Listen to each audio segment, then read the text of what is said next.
ഓം നമ ശിവായ. നാളെ ശുഭമാണോ എന്നുള്ള പ്രതിദിന ജ്യോതിഷ പരമ്പരയിലേക്ക് എല്ലാ പ്രിയപ്പെട്ട ജ്യോതിഷ വിശ്വാസികളെയും ലോകാ സമസ്ത സുഖിനോ ഭവന്തു എന്നുള്ള പ്രാർത്ഥനയോടുകൂടി വളരെ സ്നേഹത്തോടെ ഹാർദവമായി സ്വാഗതം ചെയ്യുന്നു. ഈ അധ്യായത്തിൽ കൂടി പ്രിയപ്പെട്ടവരുമായിട്ട് പങ്കുവയ്ക്കുന്ന വിഷയം 2024 ഡിസംബർ മാസം 22-ാം തീയതി ഞായറാഴ്ച ദിവസത്തെ നക്ഷത്രഫലമാണ്. നക്ഷത്രഫലം പ്രിയപ്പെട്ടവർ ശ്രദ്ധയോടുകൂടി കേൾക്കുക. ആദ്യമായിട്ട് മേടക്കൂറുകാരുടെ കാര്യം പറയാം. മേടക്കൂറിൽപ്പെട്ട അശ്വതി, ഭരണി, കാർത്തിക, കാൽ നാളുകാർക്ക് ഞായറാഴ്ച ദിവസം സുഖസ്വസ്ഥ ദേഹനന്മ അനുകൂലമായ ദിവസമാണ്. കുടുംബസുഖവും ധനപരമായ നേട്ടവും പ്രതീക്ഷിക്കാം. വീട്, വസ്തു, വാഹനം, ഭൂമി എന്നിവ സംബന്ധിച്ചുള്ള കാര്യങ്ങളിൽ തിക്താനുഭവങ്ങൾ ഉണ്ടാകുന്നൊരു ദിവസമാണ്. മനക്ലേശത്തിന് സാധ്യതയുണ്ട്. ദുഃഖം അനുഭവിക്കാൻ സാധ്യതയുണ്ട്. കടം കിട്ടുന്നതിൽ നിഷ്കർഷ കാണിക്കുന്നൊരു സമയമല്ല. ഒരുപക്ഷെ രാഹു 12-ൽ നിന്നുകൊണ്ട് പല കാര്യങ്ങളിലും ധനകാര്യങ്ങളിലൊക്കെ തടസ്സം സൃഷ്ടിക്കുന്നവർക്ക് കടങ്ങളൊക്കെ കൃത്യമായിട്ട് കൊടുക്കാൻ പറ്റാത്തൊരു സാഹചര്യമുണ്ട്. എന്നാൽ ഞായറാഴ്ച ദിവസം ഇവർക്ക് ഭാഗ്യം കൊണ്ട് ജീവിതം അനുഗ്രഹപ്രദമായി തീരുന്ന ഭാഗ്യദേവത കടാക്ഷിക്കുവാൻ സാധ്യതയുള്ള ദിവസമാണ്. എല്ലാവരെയും കടാക്ഷിക്കുമെന്ന് പറയാൻ പറ്റത്തില്ലല്ലോ. അപ്പോൾ ഭാഗ്യദേവതയുടെ അനുഗ്രഹം വന്നു ചേരുവാൻ സാധ്യതയുള്ള ദിവസമാണ്. പുത്രഗുണം, ബന്ധുഗുണം, ഭാഗ്യാനുഭവങ്ങളൊക്കെ അവരെ തേടി വരുന്നൊരു ദിവസമാണെന്നാണ് ജ്യോതിഷം പറയുന്നത്. അതുപോലെ തന്നെ ഇവർക്ക് ദൈവവിശ്വാസം വർദ്ധിക്കുന്നൊരു ദിവസമാണ്. ബന്ധുജനങ്ങളാലുള്ള ഭാഗ്യമായ അനുഭവങ്ങളൊക്കെ പ്രതീക്ഷിക്കാവുന്നൊരു ദിവസമാണ്. തൊഴിൽഗുണമുണ്ട്. അപ്പോൾ അങ്ങനെയുള്ള കാര്യങ്ങളെല്ലാം അനുകൂലമാണ്. പക്ഷെങ്കിൽ പിതാവുമായിട്ടുള്ള ശത്രുതയ്ക്ക് സാധ്യതയുണ്ടെന്നുള്ള കാര്യം കൂടി അറിഞ്ഞുകൊള്ളുക. ഇനി ഇടവക്കൂറാണ്. ഇടവക്കൂറിൽപ്പെട്ട കാർത്തിക, മുക്കാൽ, രോഹിണി, മകരം 2 പാദം നാളുകാരെ സംബന്ധിച്ച് അവർക്ക് അഷ്ടമത്തിൽ സൂര്യൻ നിൽക്കുന്ന ഒരു ഞായറാഴ്ച ദിവസമാണ്. അപ്പോൾ ഈ നാളുകാരെ സംബന്ധിച്ച് കുടുംബസുഖം, മക്കളെ കൊണ്ടുള്ള നല്ല അനുഭവങ്ങൾ, അതുപോലെ തന്നെ തൊഴിൽഗുണം, വീട്, വസ്തു, വാഹനം, ഭൂമി എന്നിവ സംബന്ധിച്ചുള്ള കാര്യങ്ങളിലെ അനുഭവം ഒരുപക്ഷെ മോശമാകാൻ സാധ്യതയുണ്ടെന്നുള്ളത് പ്രത്യേകിച്ച് ഞാൻ പറയുകയാണ്. അപ്പോൾ ഞായറാഴ്ച ദിവസം ഇടവക്കൂറുകാരെ സംബന്ധിച്ച് വീട്, വസ്തു, വാഹനം, ഭൂമി എന്നിവ സംബന്ധിച്ചുള്ള കാര്യങ്ങളിലാണ് തിക്താനുഭവങ്ങൾ വന്നു ചേരാൻ സാധ്യതയുള്ളത്. അതുപോലെ തന്നെ അവർക്ക് ദാമ്പത്യ ജീവിത സുഖക്കുറവും വന്നു ചേരാൻ സാധ്യതയുള്ള ദിവസമാണ്. അതിയായി വിശ്വസിക്കുന്നവരിൽ തിക്താനുഭവങ്ങൾ വന്നു ചേരാൻ സാധ്യതയുള്ളൊരു ദിവസവുമാണ്. പുരുഷന്മാർക്കും സ്ത്രീകൾക്കും അന്യ സ്ത്രീകളിലും അന്യപുരുഷന്മാരിലുമൊക്കെ താല്പര്യം ഉണ്ടാകുവാൻ, അവരൊക്കെ ആയിട്ട് സംസാരിക്കുമ്പോഴൊക്കെ ഒരു പ്രത്യേക താല്പര്യം അവരോട് തോന്നുവാനും അതുവഴി ദാമ്പത്യ ജീവിത പ്രശ്നം ഉണ്ടാകുവാനൊക്കെ സാധ്യതയുള്ള ദിവസമാണ്. അപ്പോൾ എന്നാലും മറ്റുള്ളവരെ, അറിവുള്ളവരെ ബഹുമാനിക്കുകയും ഒക്കെ ചെയ്യും. പക്ഷേങ്കിൽ ഇങ്ങനെയുള്ള കുറച്ച് മോശമായ അനുഭവങ്ങൾ, അതായത് വീട്, വസ്തു, വാഹനം, ഭൂമി എന്നിവ സംബന്ധിച്ചുള്ള കാര്യങ്ങളിലെ തിക്താനുഭവം, ദാമ്പത്യ ജീവിതത്തിലെ പ്രതിസന്ധികൾ ഒക്കെ വന്നു ചേരാൻ സാധ്യതയുണ്ട്. കുടുംബസുഖവും മക്കളെ കൊണ്ടുള്ള കാര്യങ്ങളും തൊഴിൽ ഗുണവും മറ്റു കാര്യങ്ങളൊക്കെ അനുകൂലമായി നിൽക്കുന്നു എന്നുള്ളതും അറിഞ്ഞിരിക്കുക. ഇനിയും മിഥുനക്കൂറാണ്. മിഥുനക്കൂറിൽപ്പെട്ട മകരം 2 പാദം തിരുവാതിര, പുണർതം, മുക്കാൽ നാളുകാരെ സംബന്ധിച്ച് അവർക്ക് ദാമ്പത്യ ജീവിത സുഖക്കുറവ്, ഭാര്യ ഭർത്തൃ സുഖഹാനി ഉണ്ടാകുന്നൊരു ദിവസമാണ്. മാനഹാനി, മനോദുഃഖമൊക്കെ അവർക്ക് അനുഭവത്തിൽ വന്നു ചേരാൻ സാധ്യതയുള്ള ദിവസമാണ്. പ്രത്യേകിച്ച് 2-ലെ ചൊവ്വ അവർക്ക് കുടുംബത്തിന് സുഖത്തെ കൊടുക്കുന്ന ഒരു സാഹചര്യമല്ല സൃഷ്ടിക്കുന്നത്, കൊടുക്കാത്തൊരു സാഹചര്യമാണ് സൃഷ്ടിക്കുന്നത്. 2-ലെ ചൊവ്വ അവർക്ക് കുടുംബസുഖവും ധനപരമായ നേട്ടമൊന്നും കാര്യമായി കൊടുക്കത്തില്ല. അതാണൊരു വിഷയം. അപ്പോൾ അതുപോലെ തന്നെ ഇവർക്ക് 4-ൽ ചന്ദ്രൻ ബലമില്ലാത്തൊരവസ്ഥയിൽ കൂടി പോകുന്ന സാഹചര്യമാണ്. 4-ലെ ചന്ദ്രൻ ഈ നാളുകാരെ സംബന്ധിച്ച് ബലമില്ലാത്തൊരു സാഹചര്യമായതുകൊണ്ട് കുടുംബസുഖവും ധനപരമായ നേട്ടമൊന്നും കാര്യമായി ഉണ്ടാകുന്ന സാഹചര്യമല്ല. അപ്പോൾ അത് കുടുംബത്തെ സംബന്ധിച്ചുള്ള കാര്യങ്ങളിൽ അവർക്ക് ദുഃഖകരമായ അനുഭവം വന്നു ചേരുമെന്നാണ് മനസ്സിലാക്കേണ്ട കാര്യം. എന്നാൽ ഇവർക്ക് ദാമ്പത്യ ജീവിത സുഖം ഉണ്ടോ എന്ന് ചോദിച്ചാൽ അതുമില്ല. ഭാര്യ ഭർത്തൃ സുഖഹാനിയൊക്കെ ഉണ്ടാവും, മനോദുഃഖം, മാനഹാനിയൊക്കെ ഉണ്ടാവും. അങ്ങനെ പല പ്രകാരത്തിലുള്ള തിക്താനുഭവങ്ങളൊക്കെ അവർക്ക് വന്നു ചേരും. പ്രത്യേകിച്ച് ശുക്രൻ അഷ്ടമത്തിലാണ് നിൽക്കുന്നത്. ഏത് ഗ്രഹം അഷ്ടമത്തിൽ നിന്നാലും കഷ്ടത്തെ കൊടുക്കുമെന്നാണ് ജ്യോതിഷം പറയുന്നത്. എന്നാൽ ശുക്രൻ ചില കാര്യങ്ങളിൽ ഒരു വിട്ടുവീഴ്ചയുണ്ട്, എങ്കിലും കഷ്ടത്തെയും കൊടുക്കും. അപ്പോൾ അതാണ് സൂര്യൻ എന്ന് പറയുന്ന ഗ്രഹം 7-ാം ഭാവത്തിൽ നിൽക്കുന്നതുകൊണ്ട് അതിൻ്റേതായ ബുദ്ധിമുട്ട്, 2-ൽ ചൊവ്വ നിൽക്കുന്നതുകൊണ്ട് അതിൻ്റേതായ ബുദ്ധിമുട്ട്, 4-ലെ ചന്ദ്രൻ ബലമില്ലാത്ത സാധ്യത നിൽക്കുന്നതുകൊണ്ട് അതിൻ്റേതായ ബുദ്ധിമുട്ട്, 12-ലെ വ്യാഴം തൊഴിൽപരമായുള്ള പ്രതിസന്ധി, ദാമ്പത്യ ജീവിത സുഖക്കുറവൊക്കെ അങ്ങനെ കൊടുക്കുന്നു, 9-ലെ ശനി ഭാഗ്യക്കേടുകൾ കൊടുക്കുന്നു. അപ്പോൾ അങ്ങനെ നോക്കുമ്പോൾ മിഥുനക്കൂറുകാർക്ക് ആശ്വാസത്തിനായിട്ടുള്ള വക പ്രത്യേകിച്ച് ഒരു ഗ്രഹവും കൊടുക്കാത്തൊരു സാഹചര്യമാണ് നിലവിലുള്ളതെന്നുള്ളത് അറിഞ്ഞുകൊള്ളുക. ഇനി ദശാകാലത്തിൻ്റെ നേട്ടമുള്ളവർ ദശാകാലത്തിൻ്റെ നേട്ടമുള്ളവർ അതിൻ്റേതായ നിലയിൽ അതിൻ്റേതായ ജീവിതാനുഭവത്തിൽ അവരുടെ ജീവിതത്തെ മുമ്പോട്ട് കൊണ്ടുപോകും എന്നുള്ളതും മനസ്സിലാക്കുക. ഇനി കർക്കിടകക്കുറാണ്. കർക്കിടകക്കുറിൽപ്പെട്ട പുണർതം കാല പൂയമായില്ലെന്ന ആളുകാരെ സംബന്ധിച്ച് ഞായറാഴ്ച ദിവസം ധനധാന്യ നേട്ടം ഉണ്ടാകുന്നൊരു ദിവസമാണ്. ബന്ധുസ്നേഹം വർദ്ധിക്കുന്നൊരു ദിവസമാണ്. നല്ല ആരോഗ്യമുള്ളൊരു ദിവസമാണ്. ശത്രുക്കളെ ജയിക്കുന്ന ദിവസമാണ്. സൽപ്രവർത്തികൾ ചെയ്യുന്നൊരു ദിവസമാണ്. കാരണം കഴിഞ്ഞ കുറേ നാളുകളായി ഈ കർക്കിടകക്കുറുകാർക്ക് രോഗത്താൽ ഭാരപ്പെട്ട ഒരവസ്ഥ ഉണ്ടായിരുന്നു. അതിൽ നിന്നെല്ലാം മാറി ഇപ്പോൾ അവർ നല്ല ആരോഗ്യത്തിൽ സന്തോഷമായിട്ട് തൊഴിലൊക്കെ ചെയ്ത് ജീവിച്ചു പോകുന്നൊരു സാഹചര്യമാണ്. അപ്പോൾ തൊഴിൽ ഗുണം അവർക്ക് അനുകൂലമായി നിൽക്കുന്നു. അതുപോലെ തന്നെ അവർക്ക് കുടുംബസുഖവും അവർക്ക് അനുകൂലമായി നിൽക്കുന്നു. ധനസ്ഥിതി അനുകൂലമായി നിൽക്കുന്നു. ആരോഗ്യം മെച്ചമാകുന്നു. എന്നാൽ അവരെ അലട്ടുന്നൊരു പ്രശ്നമുണ്ട്. അവരറിഞ്ഞോ അറിയാതെയോ ഈ കർക്കിടകക്കുറിൽപ്പെട്ട പുരുഷ ജാതകരുടെ ഭാര്യമാർ 7ാം ഭാവത്തിൽ ശുക്രൻ നിൽക്കുന്നത് പാപമധ്യസ്ഥിതിയിലാണ്. അതുകൊണ്ട് അവർ ഏതെങ്കിലും വിധത്തിലുള്ള സാമ്പത്തികമായ അല്ലെങ്കിൽ ഏതെങ്കിലും പ്രതിസന്ധിയിൽ അകപ്പെട്ടിട്ടുണ്ട്. ആ വിഷയം വളരെ സ്നേഹത്തോടു കൂടി അതിൽ പരിഹരിച്ച് മുമ്പോട്ട് പോകണം എന്നുള്ളതാണ് എനിക്ക് പറഞ്ഞു തരുവാനുള്ളത്. ഇനിയും ചിങ്ങക്കുറാണ്. ചിങ്ങക്കുറിൽപ്പെട്ട മകം പൂര ഉത്രം കാൽ നാളുകാരെ സംബന്ധിച്ച് ഞായറാഴ്ച ദിവസം ബുദ്ധിപരമായ വിജയം ഉണ്ടാകുന്നൊരു ദിവസമാണ്. ധനപരമായ നേട്ടം പ്രതീക്ഷിക്കാം. കുടുംബസുഖം, ബന്ധുക്കളെ കൊണ്ടുള്ള നേട്ടം, മാതാവുമായിട്ടുള്ള സംഗമം, അങ്ങനെയുള്ള നല്ല അനുഭവങ്ങളൊക്കെ പ്രതീക്ഷിക്കാവുന്നൊരു ദിവസമാണ്. അവർക്ക് ബുധൻ 4ൽ തനിച്ച് നിന്നാൽ നല്ലതാണെന്നാണ് അവർ. വൃശ്ചികൻ രാശിയിലാണ് ബുധൻ നിൽക്കുന്നതെങ്കിൽ പോലും തനിച്ചാണ് നിൽക്കുന്നത്. അതുകൊണ്ട് നേട്ടത്തെ കൊടുക്കുമെന്നാണ് ജ്യോതിഷം പറയുന്നത്. അപ്പോൾ 5ാം ഭാവത്തിലെ സൂര്യനും ഈ ബുധൻ്റെ 2ലാണല്ലോ അപ്പോൾ ഈ സൂര്യൻ നിൽക്കുന്നത്. അപ്പോൾ കുടുംബ മുഖേന, പിതാവ് മുഖേന, മാതാവ് മുഖേനയുള്ള നല്ല അനുഭവങ്ങളൊക്കെ പ്രതീക്ഷിക്കാമെന്നാണ് പറയുന്നത്. പക്ഷേങ്കിൽ 5ൽ സൂര്യൻ നിന്നാൽ പുത്രദുഃഖം ഉണ്ടാവുമെന്ന് പറയുന്നു. പക്ഷേങ്കിൽ സൂര്യൻ നിൽക്കുന്നത് ധനുരാശിയിലാണ്, വ്യാഴത്തിൻ്റെ ക്ഷേത്രത്തിലാണ്. അതുകൊണ്ട് അങ്ങനെ പുത്രദുഃഖമൊന്നും വന്നു ചേരാൻ സാധ്യതയില്ലെന്നാണ് ഞായറാഴ്ച ദിവസത്തെ അനുഭവമായിട്ട് പറയുന്നത്. അത് മറ്റ് ഗ്രഹങ്ങളുടെ ദിവസമൊക്കെ വരുമ്പോൾ, അതായത് ശനിയുടെ വരുമ്പോൾ ശനി സൂര്യനെ ശത്രുവായിട്ട് കാണുന്നതുകൊണ്ട് അങ്ങനെയൊക്കെ വരുമ്പോൾ അതിന് മാറ്റം വരാം.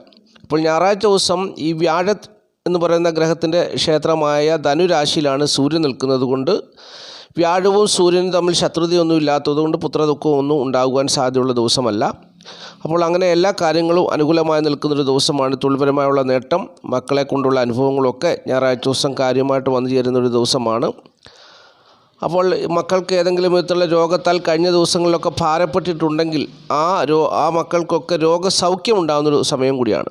രോഗസൗഖ്യം അവർക്ക് വന്നു ചേരുന്ന സമയം കൂടിയാണ് ഞായറാഴ്ച ദിവസം. അപ്പോൾ അവരുടെ രോഗമെല്ലാം മാറി അവർ നല്ല ആരോഗ്യമുള്ളവരായി മാറുന്നതാണ്. അപ്പോൾ ഞായറാഴ്ച ദിവസം ഈ ചിങ്ങക്കുറുകാരെ സംബന്ധിച്ച് ദാമ്പത്യ ജീവിതത്തിൽ സുഖക്കുറവുണ്ടാകാം. ഒരു വർഷമെങ്കിലെ ധനത്തിന് ചിലവ് കൂടിയേക്കാം. ധനപരമായിട്ടുള്ള ചിലവൊക്കെ കൂടുവാൻ സാധ്യതയുണ്ട് എന്നുള്ളതാണ് മറ്റൊരു പ്രത്യേകത. അപ്പോൾ ചിലരെ സംബന്ധിച്ച് അവർക്ക് ശാരീരികമായ ബുദ്ധിമുട്ടുകൾ, അതായത് നടുവിന് വേദന, കാലിന് വേദന, കൈക്ക് വേദന, അങ്ങനെയുള്ള പ്രശ്നങ്ങളൊക്കെ ചിലർക്ക് ഉണ്ടാകുന്നൊരു സമയം കൂടിയാണ്. അതിന് മരുന്ന് കഴിക്കണം. മരുന്ന് കഴിച്ചാൽ മാത്രമേ അത് മാറത്തുള്ളൂ. അപ്പോൾ അങ്ങനെയുള്ള പ്രതിസന്ധി ഉണ്ട്. അത് ഒരു 3-4 മാസം തുടരുന്ന ഒരു സാഹചര്യമാണ്. അപ്പോൾ അതും പ്രിയപ്പെട്ടവർ ശ്രദ്ധിക്കുക. അപ്പോൾ ഇങ്ങനെയുള്ള അനുഭവങ്ങളൊക്കെയാണ് ചിങ്ങക്കുറുകാരെ സംബന്ധിച്ച് ഞായറാഴ്ച ദിവസം അനുഭവം എന്നുള്ളത് മനസ്സിലാക്കുക. അപ്പോൾ എന്താണ് അവർക്ക് നേട്ടം? ബന്ധുഗുണം, അതുപോലെ തന്നെ ധനപരമായ നേട്ടം, അതുപോലെ തന്നെ മക്കൾക്ക് കഴിഞ്ഞ ദിവസങ്ങളിൽ രോഗത്താൽ ഭാരപ്പെട്ട മക്കളാണെങ്കിൽ രോഗസൗഖ്യം, ബുദ്ധിപരമായ വിജയം, കാര്യവിജയം, മാതൃസംഗമം, പിതാവിനെ കൊണ്ടുള്ള നേട്ടം, അങ്ങനെ എല്ലാ കാര്യങ്ങളും അനുകൂലമായി നിൽക്കുന്നു. എന്നാൽ ചിലർക്ക് ധനപരമായിട്ടുള്ള അനാവശ്യമായ ചിലവുകൾ വന്നേക്കാം. അത് മുഖേന കുടുംബത്തിൽ അല്പം സുഖക്കുറവൊക്കെ ഉണ്ടാകും എന്നുള്ളത് മാത്രമേ ഉള്ളൂ. പിന്നെ ചിലർ രോഗത്താൽ ഭാരപ്പെടുന്നു, അവർ മരുന്ന് കഴിക്കുക, രോഗം മാറും എന്നുള്ളത് മനസ്സിലാക്കുക. നടുവിന് വേദന, കാലിന് വേദന, കൈക്ക് വേദന, തോളിന് വേദന, എല്ല് സംബന്ധിച്ചുള്ള രോഗങ്ങൾ, രക്തദൂഷ്യ രോഗങ്ങളൊക്കെ വരാൻ സാധ്യതയുള്ള സമയമാണെന്നുള്ളതും പ്രത്യേകിച്ച് ഞാൻ ഓർപ്പിക്കുന്നു. അത് കാരണം ചിലർക്ക് കൃത്യമായിട്ട് ജോലിയൊന്നും ചെയ്യാൻ പറ്റാത്തൊരു സാഹചര്യം നിലവിലുണ്ട്. ഓക്കെ, ഇനി കന്നിക്കൂറാണ്. കന്നിക്കൂറിൽപ്പെട്ട ഉത്രമുക്കാൽ, അത്തം, ചിത്ര 2 പാദം നാളുകാരെ സംബന്ധിച്ച് അവർക്ക് അവരുടെ ജന്മഭാവത്തിൽ ചന്ദ്രൻ നിൽക്കുന്ന ഒരു ദിവസമാണ്. അതിൻ്റെ പ്രത്യേകത എന്ന് പറഞ്ഞാൽ ജന്മഭാവത്തിൽ ബലമില്ലാത്ത ഒരു ചന്ദ്രൻ നിൽക്കുന്നു. ആ ചന്ദ്രൻ ശനിയുടെ അഷ്ടമത്തിലാണ് നിൽക്കുന്നത്. അപ്പോൾ ശനിയുടെ അഷ്ടമത്തിൽ ചന്ദ്രൻ നിൽക്കുകയും 4ാം ഭാവത്തിൽ സൂര്യൻ നിൽക്കുകയും ചെയ്യുന്നത് നല്ലതല്ല. 4ലെ സൂര്യൻ പ്രശ്നങ്ങൾ ഉണ്ടാക്കുമെന്നാണ് പറയുന്നത്. 4ൽ നിൽക്കുന്ന സൂര്യൻ ജാതകന് ഹൃദ്രോഗത്തെ കൊടുക്കും. അപ്പോൾ ഹൃദ്രോഗം വരാതിരിക്കണമെങ്കിൽ എന്താണ്? രോഗം വരാതിരിക്കണമെങ്കിൽ നമ്മുടെ മനസ്സും ശരീരവും നല്ല ആരോഗ്യമുള്ള, നല്ല ഫിറ്റായിരിക്കണം. പക്ഷെങ്കിൽ ഒരു ക്ഷീണ ചന്ദ്രൻ, ബലമില്ലാത്തൊരു ചന്ദ്രനാണ് ഇവരുടെ ജന്മഭാവത്തിലേക്ക് വന്ന് നിൽക്കുന്നത്. അതുപോലെ തന്നെ ഈ ജന്മഭാവത്തിൻ്റെ അധിപനായ ബുധൻ 3-ലാണ് നിൽക്കുന്നത്. ബുധൻ 3-ൽ നിൽക്കുന്നത് നല്ലതുമല്ല. ബുധൻ 3-ാം ഭാവത്തിൽ നിൽക്കുന്നതും നല്ലതല്ല. അപ്പോൾ അതൊരു വിഷയമുണ്ട്. അപ്പോൾ അങ്ങനെ നോക്കുമ്പോൾ 3-ലെ ബുധൻ അവർക്ക് അനുകൂലമല്ല. ക്ലേശമുണ്ടാകും. അതുപോലെ തന്നെ കള്ളം പറയേണ്ട സാഹചര്യം വരും. പിന്നെ എങ്ങനെയെങ്കിലും പണം തിരിമറിയൊക്കെ നടത്തും. അപ്പം അങ്ങനെയുള്ള പ്രതിസന്ധികളൊക്കെ ഉണ്ടാകും. പ്രത്യേകിച്ച് ഇവരുടെ ഈ കന്നിക്കൂറുകാരുടെ ജന്മഭാവത്തിൽ കേതു നിൽക്കുന്നതുകൊണ്ട് ഒരുപാട് കള്ളം പറയേണ്ട സാഹചര്യങ്ങൾ വരുമെന്നാണ് ജ്യോതിഷം പറയുന്നത്. ഞാൻ പറഞ്ഞതല്ല, ജ്യോതിഷം പറയുന്നത് അങ്ങനെയാണ്. കേതു ജന്മഭാവത്തിൽ നിന്നാൽ കള്ളം പറയും, ജാതകർ കള്ളം പറയും എന്നാണ് ജ്യോതിഷം പറയുന്നത്. പ്രത്യേകിച്ച് 7-ൽ രാഹു നിൽക്കുന്നു. ഇപ്പോൾ അതിൻ്റെ കാരണം ഒരു കാര്യം ചെയ്യണമെന്ന് വിചാരിക്കുന്നു. അവർ ആത്മാർത്ഥമായിട്ട് സത്യസന്ധമായിട്ടൊരു കാര്യം ചെയ്ത് വിജയിക്കണം, മറ്റൊരാളുടെ മുമ്പിൽ നേരെ നിൽക്കണമെന്ന് അവർ വിചാരിക്കുന്നു. പക്ഷേ 7-ലെ രാഹു തടസ്സം കൊടുക്കുന്നു, തടസ്സത്തെ സൃഷ്ടിക്കുന്നു. അപ്പോൾ ആ തടസ്സത്തെ സൃഷ്ടിക്കുമ്പോൾ ഈ കാര്യം അവർക്ക് ചെയ്തു കൊടുക്കാൻ പറ്റാതെ വരുമ്പോൾ അവരതിന് ന്യായീകരണമായിട്ടൊരു കള്ളം പറയും. അപ്പം ഇതാണ് ഇതിൻ്റെ സംഭവം. അപ്പോൾ ഇത് രാഹുവും കേതുവാണ് പ്രശ്നം ഉണ്ടാക്കുന്നത്. ഇപ്പോൾ ഈ ഞായറാഴ്ച ദിവസം ബുധൻ 3-ൽ നിൽക്കുമ്പോൾ നല്ലതല്ല. അതുപോലെ തന്നെ ജന്മഭാവത്തിൽ നിൽക്കുന്ന ചന്ദ്രൻ ബലമില്ലാത്ത ചന്ദ്രനാണ്. മാനസികവും ശാരീരികവുമായുള്ള ബുദ്ധിമുട്ടുകൾ, ലാഭമെന്ന് പറയേണ്ട കാര്യങ്ങളെല്ലാം നഷ്ടമാകുന്ന സാഹചര്യം. അതുപോലെ തന്നെ ഈ ശനിയുടെ അഷ്ടമത്തിലാണ് ചന്ദ്രൻ നിൽക്കുന്നത്. ശനിയുടെ അഷ്ടമത്തിൽ കൂടി ചന്ദ്രൻ പോകുമ്പോൾ അത് ആയുസ്സിനെ ബാധിക്കുന്ന ഒരു കാര്യമാണ്. 4-ലെ സൂര്യൻ ഹൃദ്രോഗത്തെ കൊടുക്കുന്ന ഒരു വിഷയമാണ്. അതുപോലെ തന്നെ 7-ലെ രാഹു തടസ്സത്തെ സൃഷ്ടിക്കുന്നു. അപ്പോൾ അങ്ങനെയൊക്കെ നോക്കുമ്പോൾ വളരെ ആപൽക്കരമായ ഒരു സാഹചര്യത്തിൽ കൂടിയാണ് കന്നിക്കൂറുകാർ കടന്നു പോകുക എന്നുള്ളത് പ്രത്യേകിച്ച് മനസ്സിലാക്കണം. അതാണ് അവരുടെ ജന്മഭാവത്തിൽ നിൽക്കുന്ന ചന്ദ്രൻ ശനിയുടെ അഷ്ടമത്തിലാണ്. ശനിയുടെ അഷ്ടമത്തിൽ ചന്ദ്രൻ പോകുമ്പോൾ അത് ആയുസ്സിനെ ബാധിക്കുന്നൊരു കാര്യമാണ്. വളരെ സൂക്ഷിക്കേണ്ട ഒരു സാഹചര്യമാണ് ഇപ്പോൾ കന്നിക്കൂറുകാരെ സംബന്ധിച്ചുള്ളതെന്നുള്ളതും മനസ്സിലാക്കുക. വളരെ മോശമായ സമയമാണ്, മോശമായ ദിവസമാണ്. അതാണ് പ്രത്യേകിച്ച് എടുത്തു പറയുന്നത്. അപ്പോൾ അവർക്ക് ഒരുപക്ഷെങ്കിൽ അവർക്ക് കുടുംബസുഖവും ധനപരമായ നേട്ടമൊക്കെ ഉണ്ടെങ്കിൽ പോലും ശത്രുതയൊക്കെ വന്നു ചേരാം. അതാണൊരു വിഷയം. അവരുടെ അഷ്ടമത്തിൻ്റെ അധിപനാണ് 11-ാം ഭാവത്തിൽ നിൽക്കുന്നത്. അപ്പോൾ വന്ന് ചേരേണ്ടിയ ലാഭമെല്ലാം തട്ടിത്തെറിപ്പിച്ച് തൂരക്കളയും. അപ്പോൾ അങ്ങനെയൊക്കെ നോക്കുമ്പോൾ കന്നിക്കൂറുകാർ വളരെ ശ്രദ്ധിക്കേണ്ട ഒരു ദിവസമാണ് ഞായറാഴ്ച ദിവസം എന്നുള്ളതാണ് എനിക്ക് പറഞ്ഞു തരുവാനുള്ളത്. പ്രതികൂലങ്ങൾ തന്നെയാണ് കൂടുതലായിട്ടും വന്നു ചേരാനുള്ളത്. ഇനി ദശാകാലത്തിൻ്റെ നേട്ടമുള്ളവർക്ക് ഒരുപക്ഷെ ഇതൊന്നും ബാധകമല്ലാതെ അവരും ജീവിച്ചു പോകും. പക്ഷേ അവരിത് കേൾക്കുമ്പോൾ ചിന്തിക്കുമായിരിക്കും ഞാൻ പറയുന്നത് മുഴുവൻ കള്ളമാണെന്ന് പറയുമായിരിക്കും. അപ്പോൾ അവർക്ക് അവരുടെ ജീവിതാനുഭവം വെച്ച് നോക്കുമ്പോൾ അവർക്ക് യാതൊരു ദോഷവുമില്ല. അതുകൊണ്ടാണ്. എന്നാൽ ഞാൻ ഈ പറയുന്ന കാര്യങ്ങൾ കൃത്യമായിട്ട് ജീവിതത്തിൽ അനുഭവിക്കുന്ന ഒരുപാട് പേരുണ്ട്. അപ്പോൾ അത് ഈ ഗ്രഹനില നോക്കുമ്പോൾ, കാരണം ഈ ജന്മഭാവത്തിൽ നിൽക്കുന്ന കേതു ഈ ജാതകരെ കൊണ്ട് കള്ളം പറയിപ്പിക്കും. അതാണൊരു കാര്യം. 7-ൽ നിൽക്കുന്ന രാഹു ദാമ്പത്യ ജീവിത പ്രശ്നങ്ങൾ, ഭാര്യയും ഭർത്താവും അകന്നു കഴിയുന്നൊരു സാഹചര്യത്തെ കൊടുക്കുന്നു. പിന്നെ അവർക്ക് ഏത് കാര്യത്തിൽ ഇറങ്ങി തിരിച്ചാലും തടസ്സങ്ങൾ ഉണ്ടാക്കുന്നു. മക്കളെ കൊണ്ടുള്ള നല്ല അനുഭവങ്ങൾ അവർക്കില്ല. അപ്പോൾ അങ്ങനെ ഒരുപാട് പ്രതിസന്ധികൾ അവരുടെ ജീവിതത്തിലുണ്ട്. അത് കന്നിക്കൂറുകാരുടെ ജീവിതത്തിലുണ്ടെന്നുള്ളത് 100% സത്യമാണ്. ഓക്കെ, ഇനി തുലാക്കൂറുകാരുടെ കാര്യം പറയാം. തുലാക്കൂറിൽപ്പെട്ട ചിത്ര 2 പാദം ചോതി വിശാഖ മുക്കാൽ നാളുകാരെ സംബന്ധിച്ച് അവർക്ക് വളരെ അനുകൂലമായൊരു ദിവസമാണ് ഈ ഞായറാഴ്ച ദിവസം എന്നുള്ളത് മനസ്സിലാക്കുക. കാരണം 3-ാം ഭാവത്തിലാണ് സൂര്യൻ നിൽക്കുന്നത്. നല്ല ആരോഗ്യവും ബലവും ഒക്കെ ഉത്സാഹവും ഒക്കെ ഉണ്ടാകുന്നൊരു ദിവസമാണ്. ത്യാഗവും മനോഭാവത്തോടുകൂടി ഒരുപാട് കാര്യങ്ങളൊക്കെ ഏർപ്പെടുന്നൊരു ദിവസമാണ്. രാഷ്ട്രീയ പ്രവർത്തകർക്കൊക്കെ ശോഭിക്കാൻ പറ്റുന്ന ദിവസമാണ്. എന്നാൽ മൂത്ത സഹോദരൻ ഏതെങ്കിലും വിധത്തിലുള്ള ഒരു ദോഷം വന്ന് ചേരാൻ സാധ്യതയുണ്ടെന്നാണ് പറയുന്നത്. എങ്കിലും ബാക്കിയുള്ള പല കാര്യങ്ങളിലും അവർക്ക് നേട്ടമുണ്ടാകുന്ന ദിവസമാണ്. നല്ല ദാമ്പത്യ ജീവിതം നയിക്കുന്ന നല്ല ഭാര്യ, നല്ല ഭർത്താവ്, നല്ല കുട്ടികൾ, അങ്ങനെ പുണ്യതീർത്ഥ സ്ഥലങ്ങളൊക്കെ സന്ദർശിക്കുകയും ആത്മീയമായും ഭൗതികമായുള്ള നേട്ടങ്ങളൊക്കെ കൈവരിക്കുകയും ചെയ്യുന്നൊരു ദിവസമാണ്. ഏതെങ്കിലും വിധത്തിലുള്ള ഒരു പ്രതിസന്ധി അവരുടെ മൂത്ത സഹോദരൻ ഉണ്ടാകും എന്നൊഴിച്ച് ബാക്കിയുള്ള എല്ലാ കാര്യങ്ങളും അനുകൂലമായ ദിവസമാണ്. പക്ഷെങ്കിൽ അവർ കഷ്ടമത്തിൽ വ്യാഴം നിൽക്കുന്നുണ്ട്. അതിൻ്റെതായ ഒരു ശ്രദ്ധ എപ്പോഴും വേണം. അവരുടെ ജീവിതത്തിൽ സുഹൃത്തുക്കൾ, സഹോദരങ്ങൾ മുതലായവരുടെ ഭാഗത്തു നിന്നുള്ള ചതിവ് പറ്റാൻ സാധ്യതയുണ്ട് എന്നുള്ള കാര്യം കൂടി അറിഞ്ഞിരിക്കണം. അതിൽ ഒരു ശ്രദ്ധ എപ്പോഴും വേണമെന്നുള്ളത് മനസ്സിലാക്കുക. കുടുംബസുഖവും ധനപരമായ നേട്ടവും അവർക്ക് ഇപ്പോൾ അനുകൂലമായ സാഹചര്യത്തിൽ കൂടി കടന്നു പോകുന്നു എന്നുള്ളതും ഒരു പ്രത്യേകതയാണ്. ഇനി വൃശ്ചികക്കൂറാണ്. വൃശ്ചികക്കൂറിൽപ്പെട്ട വിശാഖം കാൽ അന്നം കേട്ട നാളുകാരെ സംബന്ധിച്ച് ഈ ഞായറാഴ്ച ദിവസം അവർക്ക് ഞായറാഴ്ച ദിവസം പിന്നെ വിദ്യാർത്ഥികളുടെ കാര്യം പറയണ്ട, ധനപരമായിട്ടുള്ള നേട്ടം അവർക്ക് കാര്യമായി ഉണ്ടാകുന്ന ദിവസമല്ല. അതുപോലെ തന്നെ കുടുംബത്തിൽ കലഹം ഉണ്ടാകുവാൻ, അഭിപ്രായ വ്യത്യാസം ഉണ്ടാകാൻ സാധ്യതയുള്ള ദിവസമാണ്. കാരണം 2ാം ഭാവത്തിൽ പാപഗ്രഹം നിന്നാൽ പാപ അനുഭവങ്ങളാണ്, ശുഭഗ്രഹം നിന്നാൽ ശുഭഫലങ്ങളാണ്. അപ്പോൾ അതാണ് പ്രത്യേകിച്ച് ജ്യോതിഷം പറയുന്നത്. അപ്പോൾ ശത്രുക്കളെയൊക്കെ സ്നേഹിക്കും, ദാനം കൊടുക്കുകയൊക്കെ ചെയ്യുമെങ്കിലും ഏതെങ്കിലും വിധത്തിലുള്ള തിക്താനുഭവങ്ങൾ അവരെ അലട്ടുന്നൊരു ദിവസമാണ്. അതാണൊരു വിഷയം. അപ്പോൾ കുടുംബസുഖം ഉണ്ടാകണമെന്നില്ല, ധനപരമായ നേട്ടമൊന്നും ഈ ഞായറാഴ്ച ദിവസം ഉണ്ടാകണമെന്നില്ല. അതാണൊരു വിഷയം. അപ്പോൾ അവർക്ക് ബലമില്ലാത്തൊരു ചന്ദ്രനാണ് 12ാം ഭാവത്തിൽ നിൽക്കുന്നത്. അപ്പോൾ അവർക്ക് വലിയ നേട്ടങ്ങളൊന്നും ഉണ്ടാകുന്ന ദിവസമല്ല.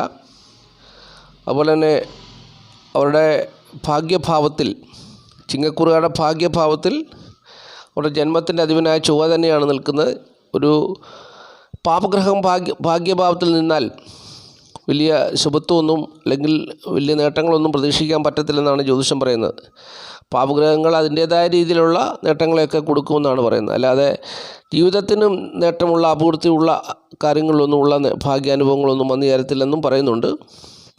പിന്നെ 7ൽ നിൽക്കുന്ന വ്യാഴം ഈ നാളുകാരെ ഒരുപാട് സഹായിക്കുന്നുണ്ട്. 7ലെ വ്യാഴം ഇവർക്ക് ദാമ്പത്യ ജീവിത സുഖവും ഭാര്യ ഭർത്തൃ ബന്ധവുമൊക്കെ നല്ല രീതിയിൽ കൊടുക്കുന്നുണ്ട്, കുടുംബസുഖവും ഒക്കെ കൊടുക്കുന്നുണ്ട്. എങ്കിലും ദോഷം ചെയ്യുന്നു മറ്റു ചില ഗ്രഹങ്ങൾ.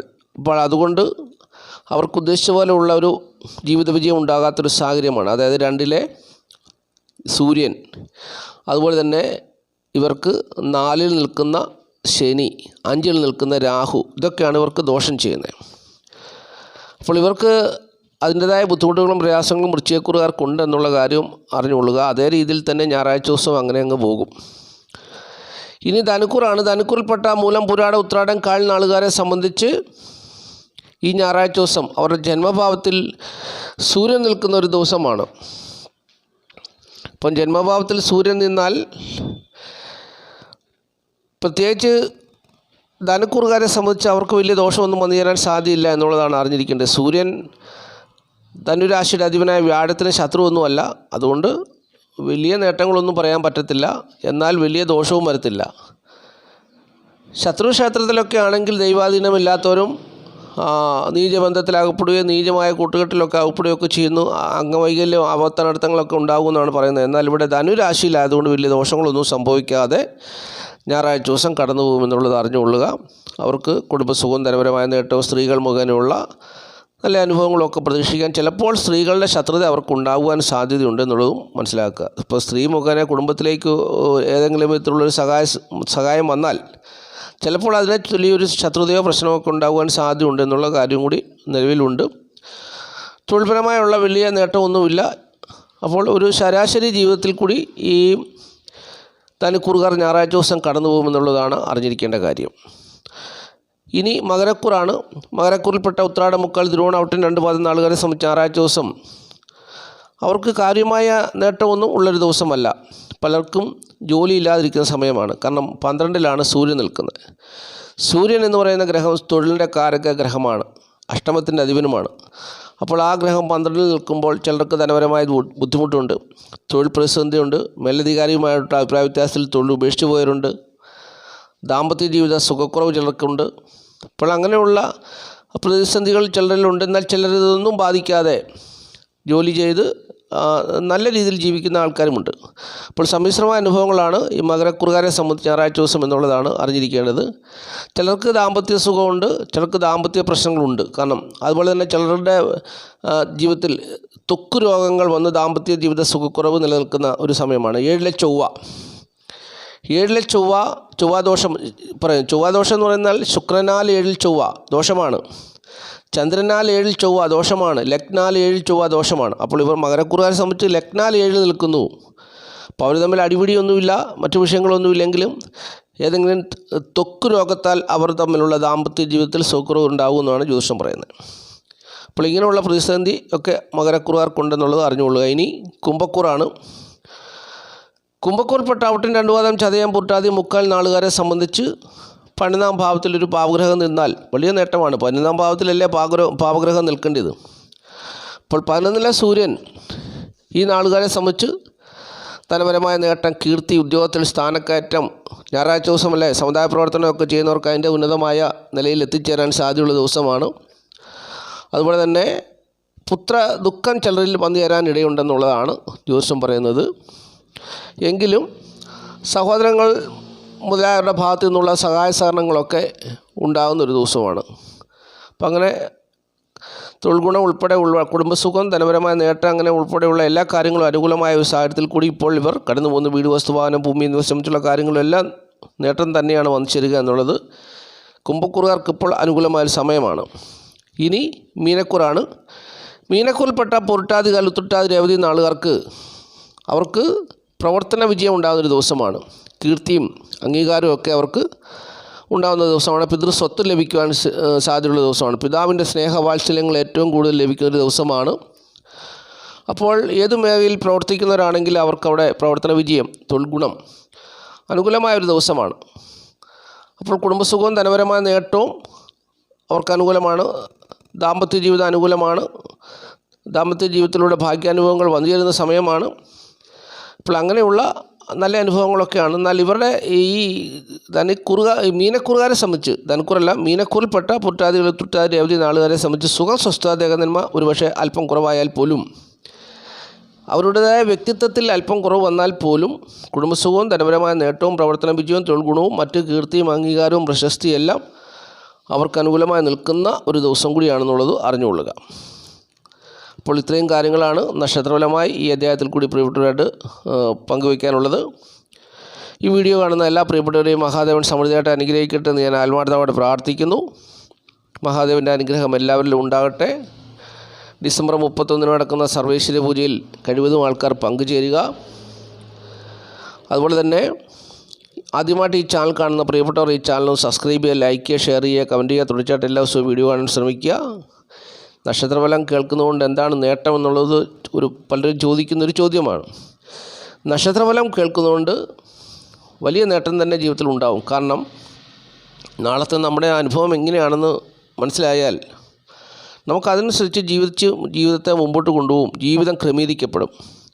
പ്രശ്നങ്ങളിലൊന്നും അകപ്പെടാതെ, ഇപ്പോൾ ദാമ്പത്യ ജീവിത പ്രശ്നങ്ങൾ ഉണ്ടാകുവാൻ സാധ്യതയുണ്ടെന്ന് പറഞ്ഞാൽ അതനുസരിച്ച് ജീവിച്ചാൽ ഒരുപക്ഷെ അറിയാതെ 1-2 വാക്ക് പറഞ്ഞ് തുടക്കമിട്ടാൽ പോലും നമുക്കതിൽ നിന്ന് പയ്യെ തടിയൂരി രക്ഷപ്പെടാൻ പറ്റുന്ന, അല്ലെങ്കിൽ ഒരു പ്രശ്നം വലുതാക്കാതെ നോക്കാൻ പറ്റുന്ന ഒരു അറിവാണ് നമുക്കുണ്ടാകുന്നത്. അപ്പം അങ്ങനെ ഏത് കാര്യത്തിലും ഇപ്പം മേടക്കൂറുകാരെ സംബന്ധിച്ച് കടം കൃത്യമായിട്ട് കൊടുത്തു തീർക്കാൻ പറ്റത്തില്ലെന്ന് ഞാൻ ആദ്യം പറഞ്ഞു. എന്താണ് കാരണം? മേടക്കൂറുകാർക്ക് 12-ലെ രാഹു, അതുമൂലം അവർക്ക്, അതുപോലെ തന്നെ മേടക്കൂറുകാർക്ക് അവരുടെ 6-ാം ഭാവത്തിൽ നിൽക്കുന്ന കേതു, ഈ 2 ഗ്രഹങ്ങൾ കാരണം അവർക്ക് കൃത്യമായിട്ട് അവർക്ക് സാമ്പത്തികമായിട്ടുള്ള കൊടുത്തുവാങ്ങൽ കൃത്യത പാലിക്കാൻ പറ്റാനോ ധനം തികഞ്ഞു പറ്റാനോ പറ്റുന്നില്ല. അത് 2-ലെ വ്യാഴം സ്വാധീനിക്കുന്ന മേടക്കൂറുകാരാണെങ്കിൽ ഒരുപക്ഷെ അവർക്ക് അത് തികഞ്ഞേക്കും. പക്ഷേ അല്ലാത്തവർക്ക് തികഞ്ഞു പറ്റത്തില്ല. അപ്പോൾ എന്ന് പറഞ്ഞാലുള്ള അനുഭവങ്ങളൊക്കെ അതിനെ പരിഹരിക്കുക, അപ്പോൾ അതിനുള്ള ശ്രമങ്ങൾ നടത്തുക, അങ്ങനെയാണ് ജീവിത വിജയം ഉണ്ടാകുന്നത്. അപ്പോൾ അതുകൊണ്ടാണ് നക്ഷത്രഫലമൊക്കെ പറഞ്ഞു തരുന്നത്. അത് പുസ്തകത്തോടുകൂടി കേട്ട് മനസ്സിലാക്കുക. അപ്പോൾ എല്ലാവരെയും, എല്ലാ പ്രിയപ്പെട്ടവരെയും മഹാദേവൻ സമൃദ്ധിയായിട്ട് അനുഗ്രഹിക്കട്ടെ എന്നുള്ള പ്രാർത്ഥനയോടുകൂടി നിർത്തുകയാണ്. ഓം പൂർണ്ണമദ പൂർണ്ണമിദം പൂർണ്ണാൽ പൂർണ്ണമുദച്ഛേ പൂർണ്ണസ്യ പൂർണ്ണമാദായ പൂർണ്ണമേവാവശിഷ്യതി. ഓം ശാന്തി ശാന്തി ശാന്തി. മഹാദേവൻ്റെ ശാന്തിയും സമാധാനവും പ്രിയപ്പെട്ടവരോടുകൂടി എപ്പോഴും ഉണ്ടായിരിക്കട്ടെ എന്നുള്ള പ്രാർത്ഥനയോടെ നിർത്തുന്നു. നന്ദി, നമസ്കാരം. മാസ്റ്റർമൈൻഡ് ഓഫ് നോളജ്.